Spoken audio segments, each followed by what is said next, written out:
আসসালামু আলাইকুম ভিউয়ার্স, কেমন আছেন? আশা করি সবাই ভালো আছেন। আমি ইনশাল্লাহ ভালো আছি। ওই দেখেন, এটা হচ্ছে বাঁশের ফুল। এই যে বাঁশটা, এটা থাকতেও লাগে, মূল্য লাগে। এই বাঁশটা কিন্তু আমাদের এলাকায় দেয়া একবারে অতিরিক্ত জনপ্রিয়। এই বাঁশটার মধ্যে কিন্তু ফলাইতে বা ফুল ফলাইতে বা বাঁশ ফলাইতে সার ওষুধ কিচ্ছুই লাগে না। এটা কিন্তু এমনি রয়ে তুলেও এমনি এমনি হয়। কিন্তু ভাই, এই বাঁশটা আগে কিন্তু এইরকম ফুল ভাঙতো না। ওকে একটা জিনিস বা শুকর বা ফয় মাল, এটা অনেকটা চিনে। এটা এমন একটা ক্ষতি করতেছে। অবশ্যই ভিডিওটা একটু টেলা দিবেন না, যারা যারা আরো বাস করুল আছে এরা একটা লাইক, একটা কমেন্ট এবং একটা শেয়ার দিয়ে দিবেন। আজকের ভিডিওটা তাদের জন্য, যাদের এরকম ক্ষতি করতেছে, তো শুকরে বা মালা দিন ক্ষতি করতেছে, তাদের জন্য আজকে ভিডিওটা আমি করতেছি। অবশ্যই সবাই ভিডিওটা শেয়ার দিয়ে জানাই দিবেন। বন বিভাগে কি করতে পারে, এটা নিয়ে আটকাইব না আমরা কি একটা পদক্ষেপ নিতাম, কমেন্টে আপনারা সবাই জানাই দিবেন।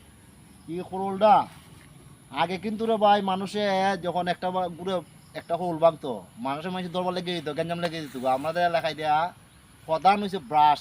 এই বাসটা আছে না নি, বিশেষ করে পুরা সুন্দর লাইট দিয়ে মনে করেন সুরা বই অলিপুর সহ বিভিন্ন গ্রামে বাঁশের একবার উৎপন্ন বেশি। বাঁশটাই মনে করেন আমরা প্রধান। প্রাকৃতিক অন্য অন্য সম্পদ। খান দিয়ে কিন্তু মানুষের দান কোবলাগারে বিভিন্ন জিনিস থাকতে পারে। প্রাকৃতিক সম্পদ। অবশ্যই এই সম্পদটা আমরা একবারে মেন সম্পদ।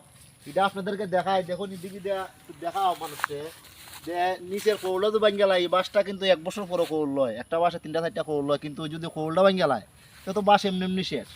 মানুষের রাত্রে ভাড়া দেয়, ভাড়াই দেও মানুষ আটকে দাঁড়ায় না ভাই।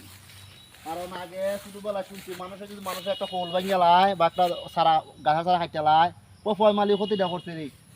কিন্তু ফয়মাল আমরাই বলে আর দেখছি না। কদিন ফয়মাল দিয়ে নিজের চোখে দেখলাম। এটা কিন্তু 2009-10 থেকে এই ফয়মাল উৎপত্তি হয়েছে। এর আগে কিন্তু এটা আসিল না ভাই।